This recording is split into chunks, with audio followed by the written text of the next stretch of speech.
Hi, everyone. Welcome to Oh, You Too, the podcast where we talk honestly about life and those moments that make you say, wait, you too?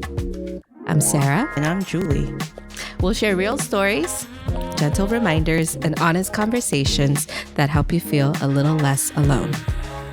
I feel like podcast people have a particular voice, a particular style of how they want to present themselves. And I notice they are a lot more articulate with their words. Oh, And I'm not that articulate. I'm actually nervous. I'm so nervous still. Because when I'm with you or when I'm preaching, even when I'm preaching, I have a manuscript. So I'm following that. right. But when I'm Here aware is just there's open conversation. I know, and when I'm knowing okay, there's someone watching, Yeah. there's someone watching, it's Yeah. a little nerve-wracking. Yeah. How about you? How are you feeling about the episode, these sessions so far? I'm in the position of the other side, usually the audience or the receiver of someone who's talking. So to be in the forefront, it's different. Right. And I'm trying to tell myself, take up space. Take up space, take up space, take up space. So we'll probably become more and more relaxed as the time passes. Yeah.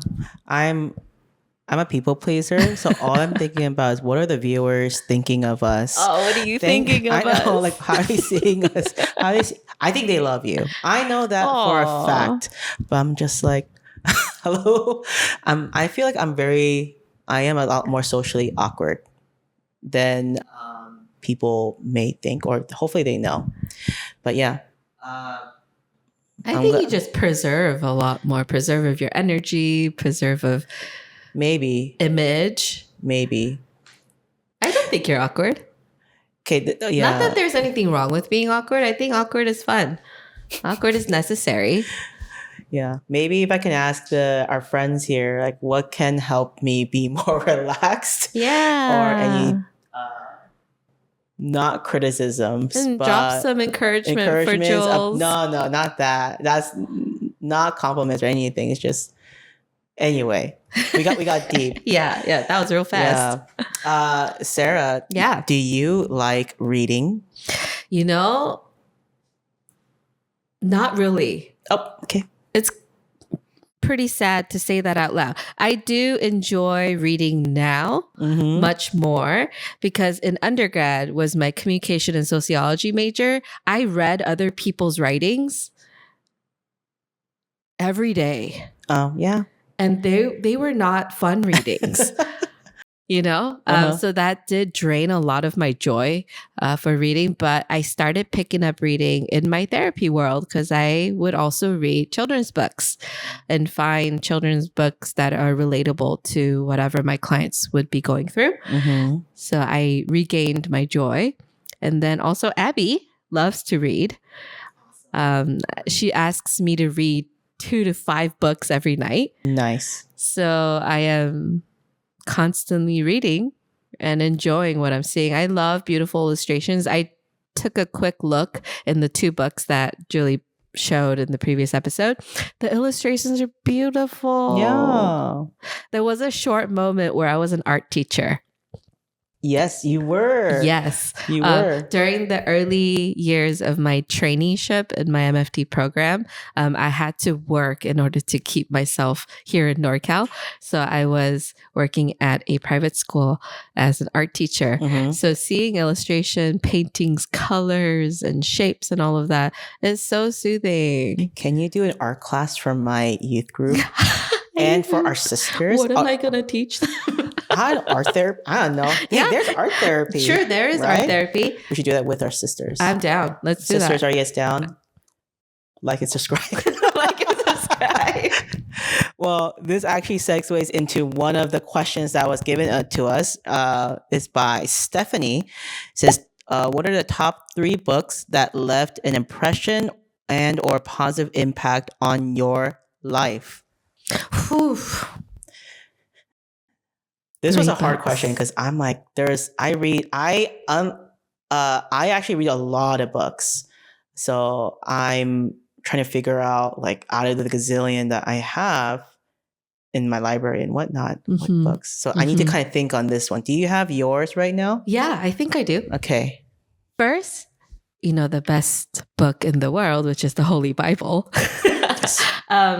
I love Ecclesiastes.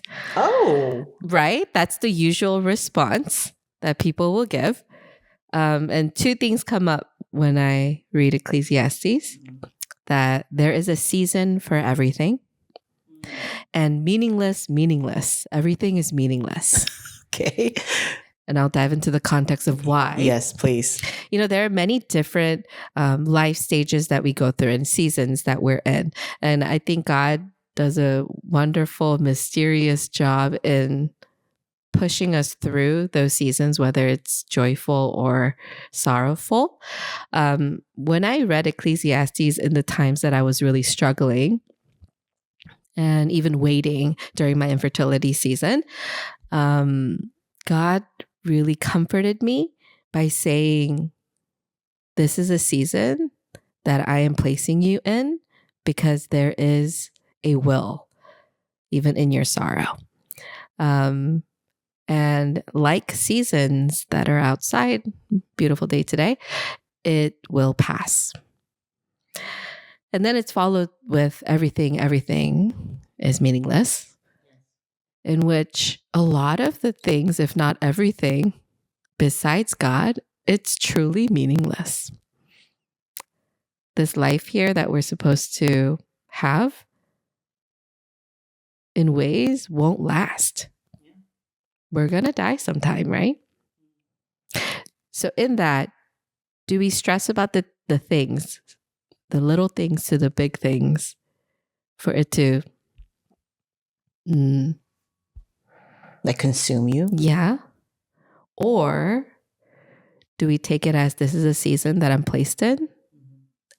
And like all seasons, this too can pass. That's a good perspective. It does help us to prioritize and look at things in a different light. Yeah. And meaningless, everything is meaningless if it's not with God. Right. Yeah. So that's your first book. Yes, Ecclesiastes. Yes. That's my first book. Second book is a book by Max Lucado called You Are Special. Oh. I know, even in the title. So I was gifted this by a friend of mine named Grace. Thank you, Grace. And it's about a woodworker. His name's Eli, who makes these little wooden wemmicks. Wooden people, I guess. Okay. And he creates them in all different sizes, all different shapes. Okay. With talents, with no talents, or, all different. And it teaches a lot about why do we do what we do? And who can we turn to when there's nothing else left? And it's our Maker. And then another book is Nobody Likes to Hug a Cactus. Nobody Hugs a Cactus. It's one of those titles. Both are true, though. Yes. Nobody likes to hug a cactus and nobody hugs a cactus. Yes. It's about this little cactus in the desert facing the sun in a window. Mm-hmm. And he's just grumpy and angry. Oh. And just so about life. This is like kind of cute. I know. It's beautiful illustration too. And many characters pass by.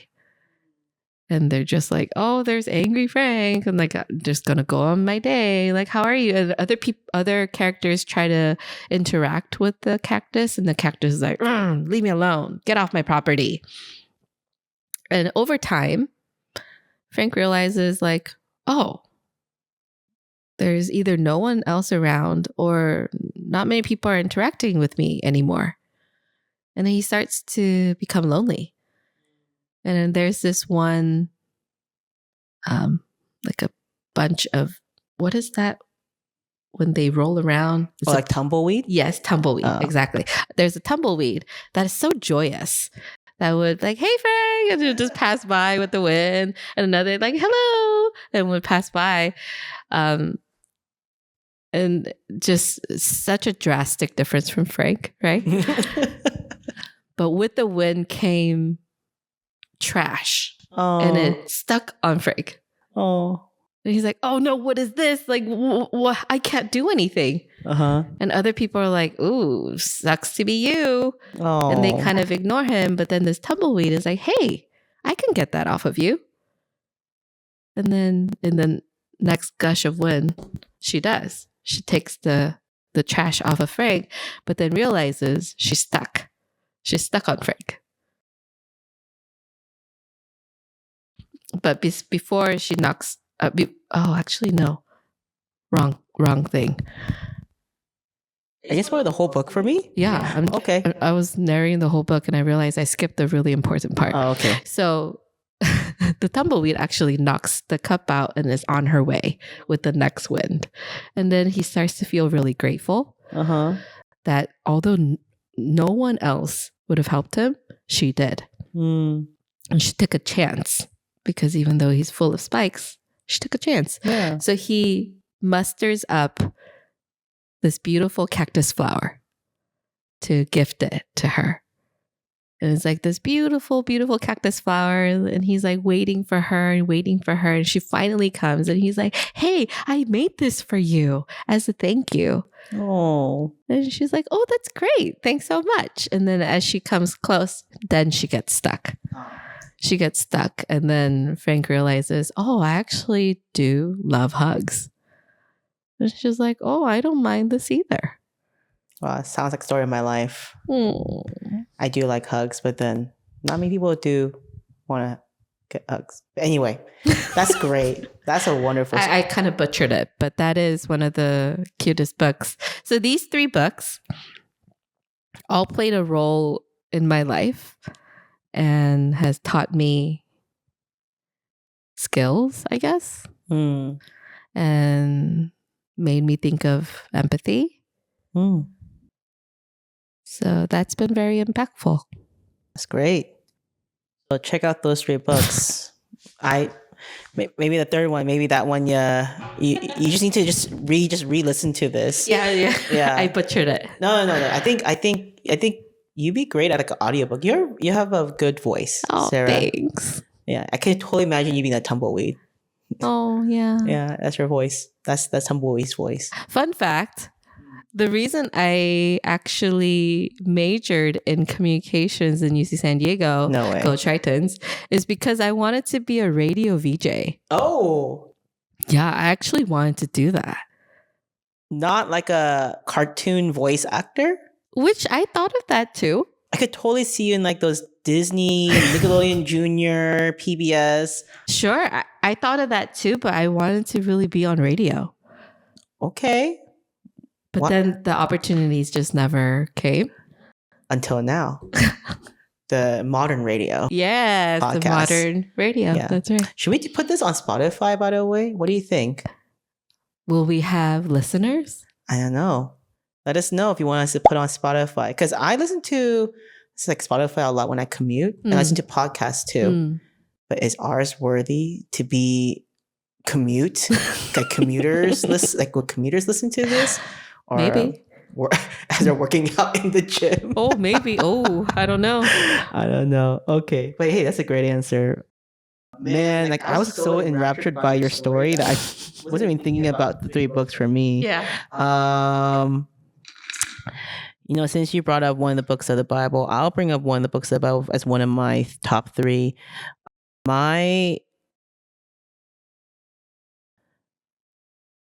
I think one of my favorite books of the Bible is which one? Which I know, one? so many There's to choose from. I know. I'm like, okay. So recently, I have been in Jeremiah. So I've been studying that book for my personal devotion. And one thing that I'm like really astounded by is God's faithfulness and patience Yeah. with Israelites, because this is a time when they are in exile, but they're also like allying with the other nation. They're like really not caring about God, but God is like loving upon them, but in ways that's not like, it's not just gentle and lowly and all that, but it's also like rebuking, bringing the Babylon Empire to, to like purge out all the sins in their life and all that, like, and then leaving the remnant. But through it all, God promised, through it all, like he has a plan for his people, a plan that they will eventually prosper. Yeah. And it's beyond what they could imagine. Yeah. But it just shows just how much God is for his people, how loyal he is, but also how jealous he is and faithfulness, so how faithful he is to them. So Jeremiah right now, I'll just say that just because that's the book that I'm been in at the moment. The other book that I was thinking of as a pastor that I would tend to come back to of late is Dangerous Calling by Paul David Tripp. It's this book about the realities of being a pastor and just some of the dangerous traps that we can fall into, and realizing that at the end that we are to really live out the gospel truth as a pastor as well. That was not just, we're not exempted from the truth that we preach, and also like how important it is to build character in us, and also importance of Sabbath. I actually learned that from the book too, just how important it is to carve out time for yourself. So that has helped me to really learn how to balance life.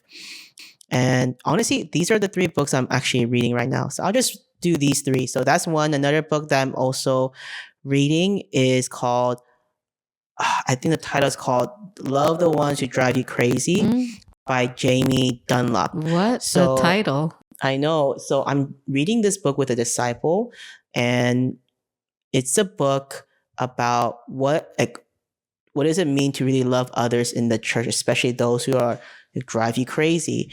And it's crazy because the author of this book, he's like an accountant at his church, and he's like T of all T's, like very logical, very data oriented. But then he wrote such a compassionate book. I was shocked of like who the author was. And this book has helped me to approach the difficult people. Because, okay, for those who go to church, we all know there is always that one person or a handful of people that we have a hard time jiving well with, vibing well with, loving well. It could be that small group member, could be that deacon, it could be whatever, right? Whoever. So this book has helped me to see how God sees his people and how to approach it through scripture.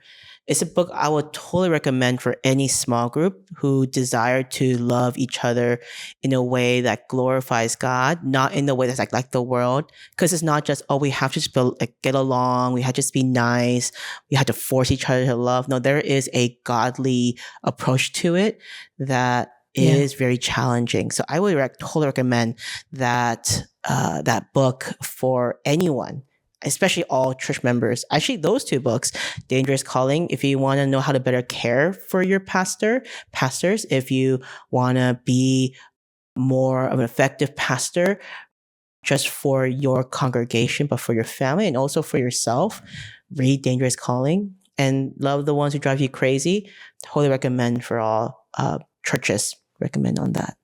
Yeah. That sound good. I'm going to borrow them. Yeah.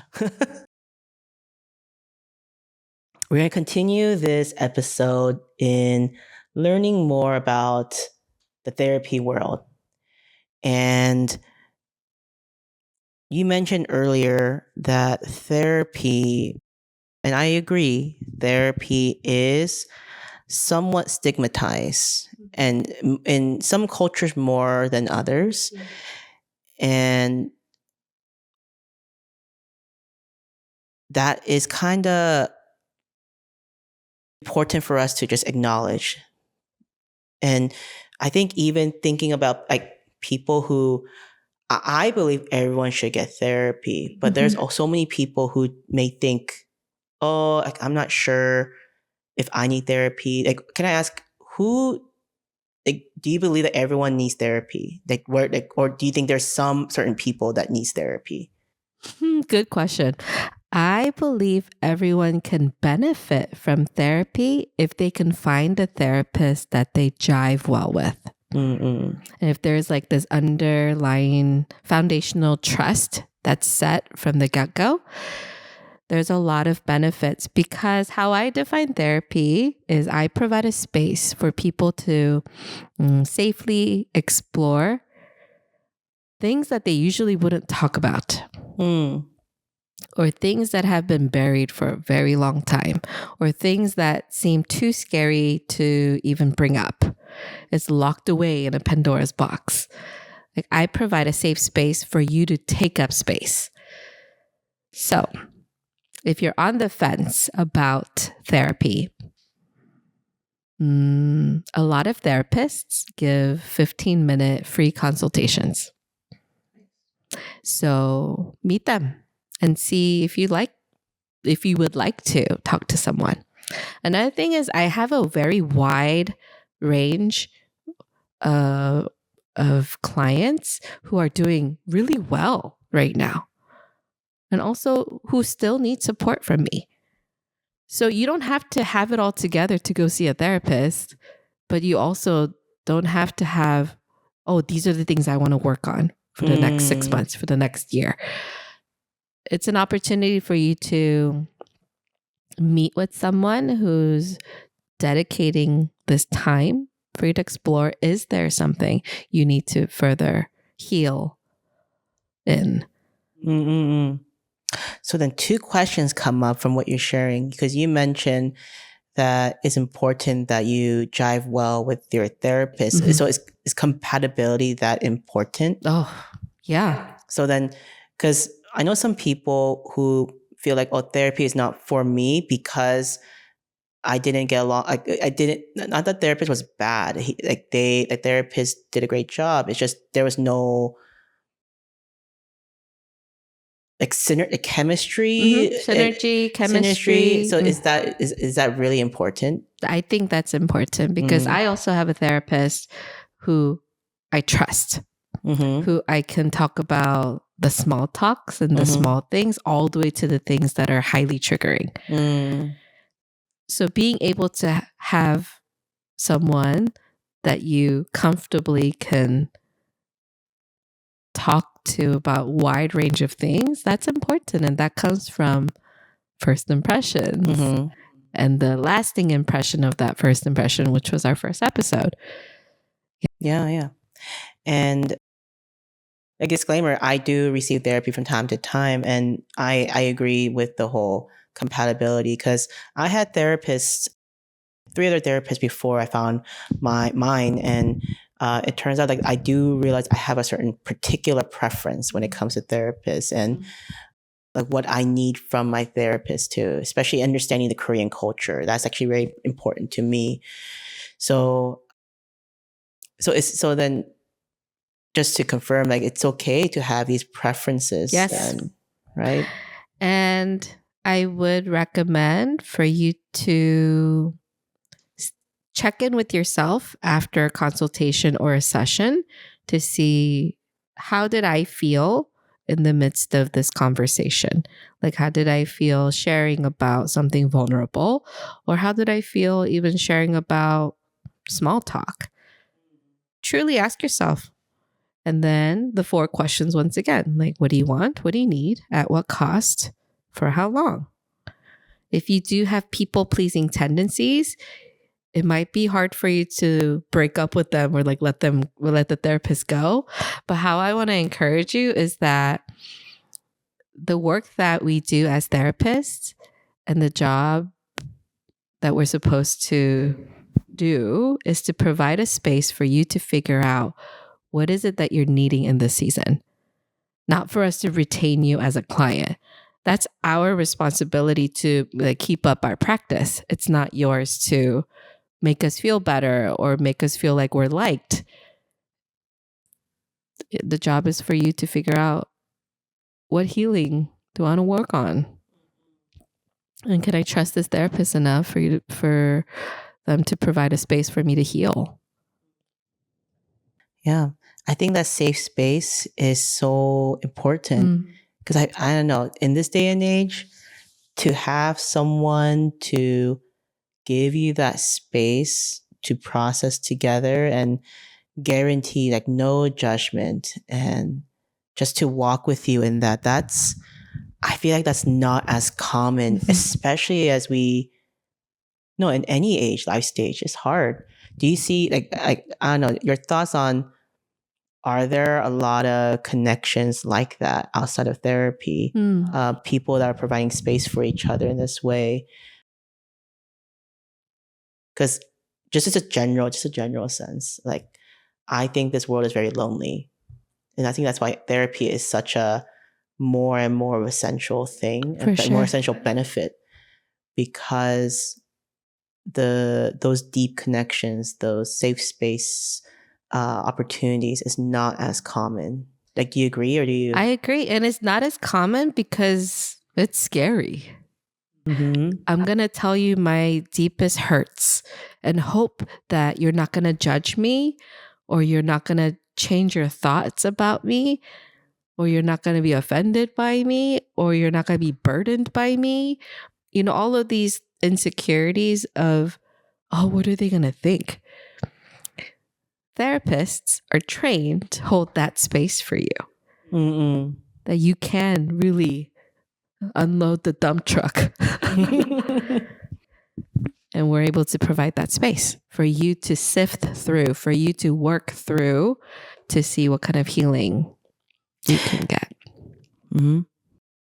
You know, as you're sharing, I could hear some people in my life that'll be like, well, I don't need therapy because I have my friends. And my friends, they're like free therapy. Or you know, people say free therapy, you can just pet a dog. Or free therapy, which is, I don't know, just some hobbies. Shopping therapy. That's not even free. That's you paying.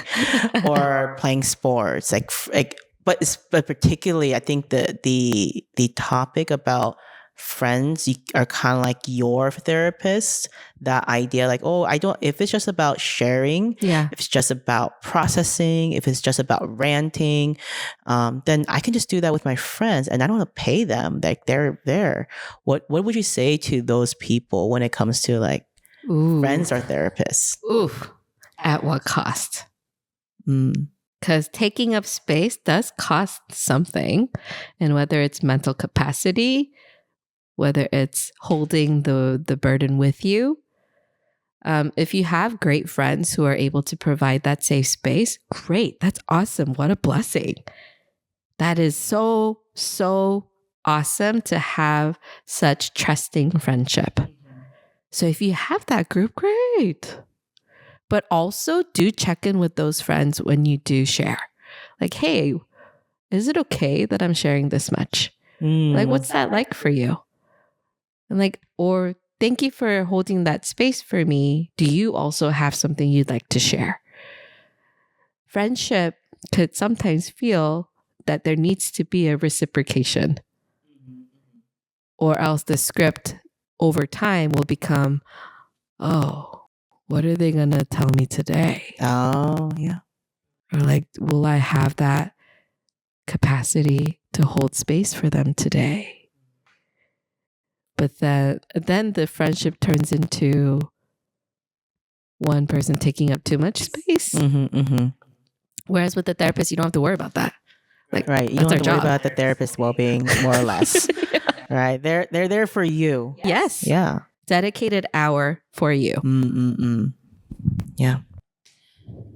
Man. Does that answer your question? It does. And I think that hopefully it helps like maybe encourage people who may have been on the fence because they may think, oh, they don't need it because they have friends or they have other things. But yeah, to have someone dedicated for you and then you don't feel bad of taking up space because you're paying paying for this for you to have that space with them. It is definitely an investment. You're paying out of pocket to see an out of network therapist, for sure. It feels like a big investment. If you're unable to meet a certain rate, you could ask for a sliding scale. What a sliding scale is a therapist provides for a period of time a discounted rate. Or you can connect with your church to see could they create a mental health fund of some sort to help sponsor. There's also agencies and counseling centers that have training associate programs in which those therapists would take a smaller, lower fee, but still provide quality care. So there's different options that you can work through. And if you're at a company, they can provide mental health services for a certain amount of sessions. Look in your health plan. Mental health is becoming more and more necessary. So see what's provided for you already. What resources you're not tapping into. Yeah. Thank you. I think all this information is helpful for those who are seeking therapy. Mm-hmm. And now I actually kind of want to swing to the other side for the therapist side, the therapist point of view. Yeah. Like you said, mental health is becoming more and more like mental health care is becoming more essential. Mm-hmm. And that means that there must have been a rise of different approaches, different viewpoints. I know that DSM is constantly evolving. Yeah. I think the question that I'm curious about is like, how do you and other therapists just keep up with all of this, keep up all these new ways of treatment, new techniques, new approaches, all of this? Like, how do you guys navigate this? Because it doesn't ever like stand still. True. And like some studies are debunked. Right. Or they are corrected, amended over time. As a trainee, you get that training from school and wherever you're going to work. As an associate, the centers that you should be at, or like the government positions that you're in, should provide certifications and like trainings and continuous support in that, and like continued education. In your licensure, you are now honing in towards specific niches and populations that you want to work with. Therefore, you will get specific continued education to further your studies and further your knowledge in that. Continued education courses are provided in schools, online, through seminars and stuff like that. So we have to continuously be educated and get our credits. So you're constantly in school in a way. Pretty much. Yeah. Right, because things keep on changing. Pretty much. And it's required for our licensure for it to be up to date. So you're always studying. Yeah. Or it's more honing in. Honing in. Okay, that's into better specific wording. Niches and interests. That's going to be hard for like, up-and-coming therapists, trying to figure out their niches, trying to figure out which focus. Yeah. I don't know if you can maybe share a little bit about how did you find your focus? Good question. And then even on top of that question, some encouragement or advice for people who might be interested in becoming a counselor or therapist, like how can they explore? Good question. So in my traineeship, when I first started with grad school, I primarily focused on kids. Coming from ABA background, working with kids, I thought, oh, great segue. I'll work with kids. I did that. And in your time to become a therapist, you have to accrue 3,000 hours. And those 3,000 hours include like adolescent hours, some couples hours, and like addiction hours, and individual therapy hours, and supervision through all of that. So during your time before licensure, you do get these requirements in which shows you the populations that you can work with to hone in on your niche. I didn't know that. I thought it was just 3,000 hours and there's with whoever and anyone. Yeah. That is cool. Yeah, certain hours have to be for just kids. Certain hours have to be for couples or families, and then individuals.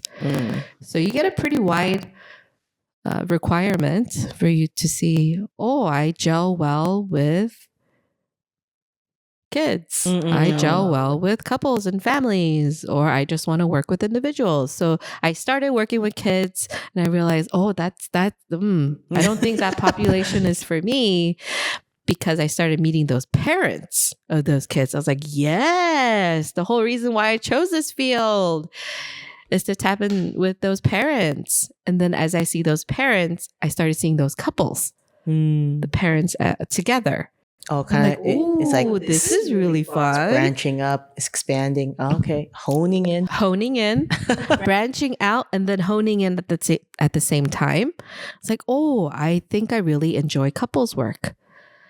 And then I started seeing couples, and when you see couples, you see a wide range. They're dating, they're engaged, they're married, they're going through divorce, and then they separate.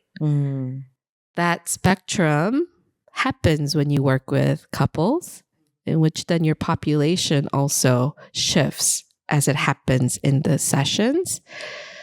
So I love my dating couples, my engaged couples. Oh, it's so sweet. It's so tender. And it's like so exciting. And then the married couples with the conflict and communication difficulties and conflict resolution. And then the other side of the spectrum of like separating couples. How do I hold space for both of them? And how do they process their grief or their anger? And then people who continue with me individually after breakups, like how do I hold space for them during their grief, during their process? And it just hones in on, comes back to what gives me life. And it's the whole spectrum of that. Yeah.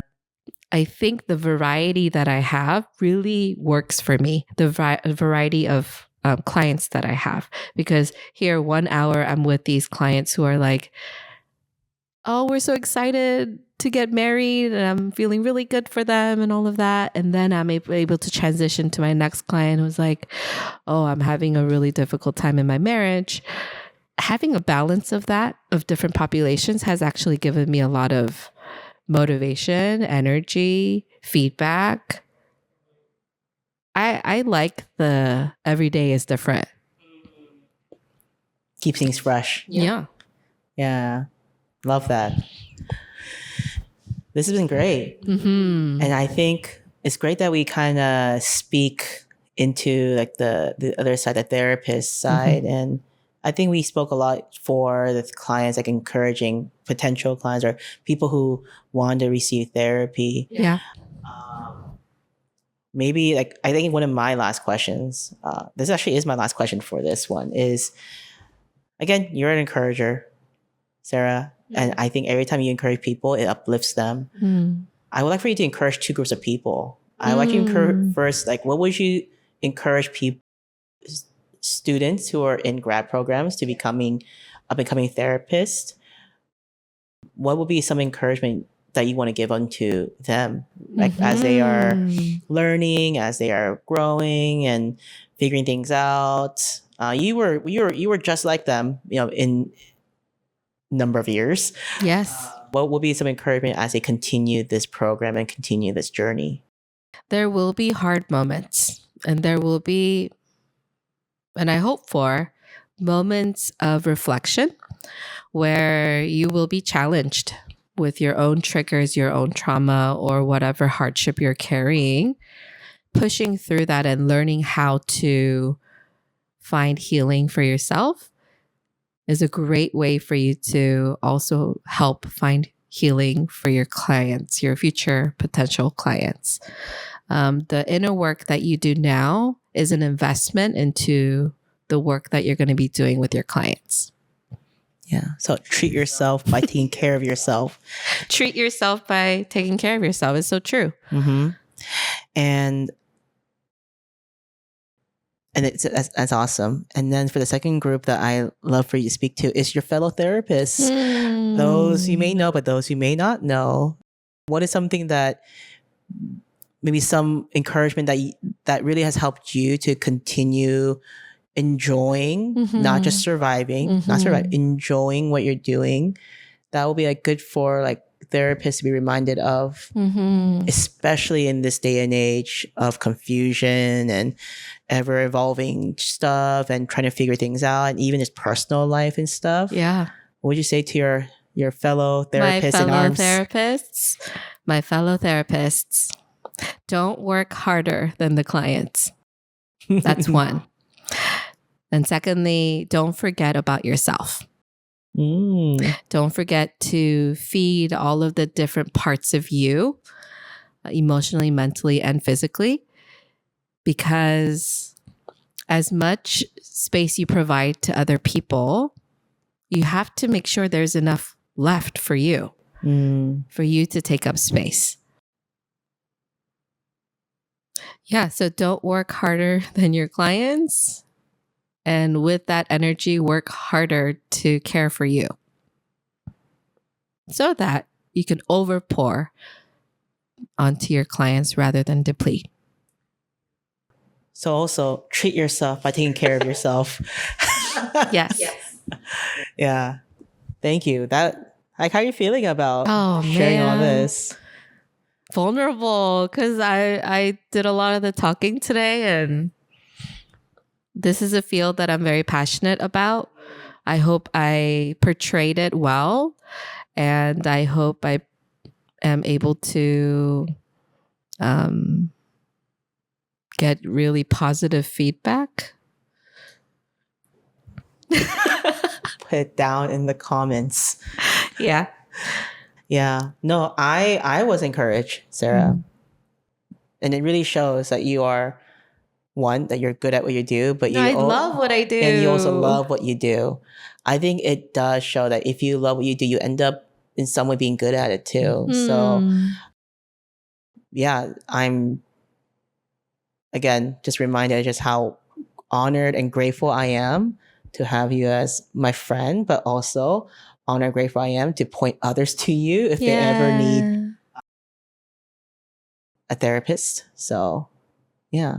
And we just want to close this out with one more small talk question that actually, her name is Kathleen.